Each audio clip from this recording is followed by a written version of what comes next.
Il y a 10 ans, la place Tahrir du Caire devenait un lieu de contestation. Des milliers de personnes se relayaient alors jour et nuit au cœur de la capitale égyptienne pour crier dégage au tout-puissant Hosni Moubarak. C'est le début d'un mouvement populaire qui fera 865 morts. Révolution que vous avez couvert pour France 24, Virginie Hertz. Bonjour Virginie. Bonjour.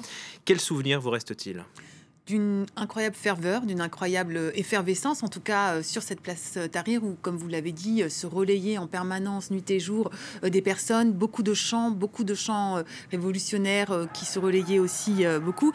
Et ce qui était frappant dans cette ville du Caire, c'est que c'était vraiment un concentré sur la place Tahrir. C'est-à-dire que dès qu'on sortait de la place Tahrir quelques rues plus loin, on sentait que quand même on n'était pas du tout dans une atmosphère révolutionnaire et que tout pouvait pencher d'un côté ou de l'autre. C'était aussi un concentré des trois organisations qui allaient dessiner l'Égypte du futur. En tout cas, le rapport de force se dessinait à ce moment-là déjà, à savoir qu'il y avait la société civile, en tout cas les militants des droits humains d'un côté, l'armée qui était présente un petit peu partout et qui sécurisait les abords de la place, et les islamistes qui étaient également parmi les manifestants. Et en fait, c'est entre ces trois organisations que le rapport de force s'est fait. Alors, on a les islamistes qui ont gagné pendant un temps et puis finalement qui se sont fait écarter. Il y a l'armée qui est au pouvoir aujourd'hui et en fait qui n'a jamais véritablement lâché le pouvoir. Et il y a la société civile, les défenseurs des droits humains qui ont été complètement écartés.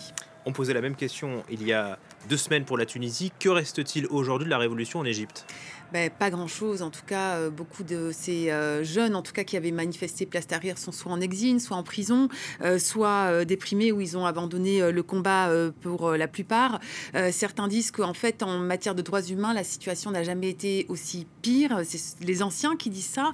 On estime qu'il y a 60 000 à peu près prisonniers politiques en Égypte, qui vivent dans des conditions absolument abominables. Et surtout, en fait, il y a beaucoup d'incertitudes par rapport à l'arbitraire. C'est-à-dire qu'à tout moment, en fait, quelqu'un peut se faire arrêter sous motif ou sous prétexte de terrorisme. C'est une loi qui a été mise en place par Al-Sisi il y a quelques années. Al-Sisi qui a d'ailleurs aussi fait modifier la constitution de l'Égypte pour pouvoir rester au pouvoir jusqu'en 2034 au moins. Alors, restons quand même sur une note un petit peu positive. Il y a quand même la mémoire qui reste. C'est-à-dire qu'on dit souvent que dans des pays où il y a une révolution, même quand la révolution est arrêtée, il y a la mémoire qui se transmet à d'autres générations et que ça ne peut pas être effacé, même si place Tahrir, maintenant, il y a eu des grands travaux qui ont été faits et tous les graffitis, tout a été enlevé. Donc, il y a la mémoire. Et il y a quand même une forme de parole qui s'est libérée, je pense notamment en matière de droits des femmes et de harcèlement. Par exemple, maintenant, sur les réseaux sociaux, même s'ils sont extrêmement surveillés, quelque chose s'est déclenché et quelque chose qui, voilà, une parole s'est libérée qui fait que, alors en matière de droits des femmes et de harcèlement, c'est encore extrêmement grave la situation, mais les gens osent en parler et il commence à y avoir quelquefois des condamnations. Et on vous refera revivre ce 25 janvier 2011 lors du débat francophone. Absolument. Avec Stéphanie Antoine. Et on vous retrouvera alors Virginie. Merci beaucoup.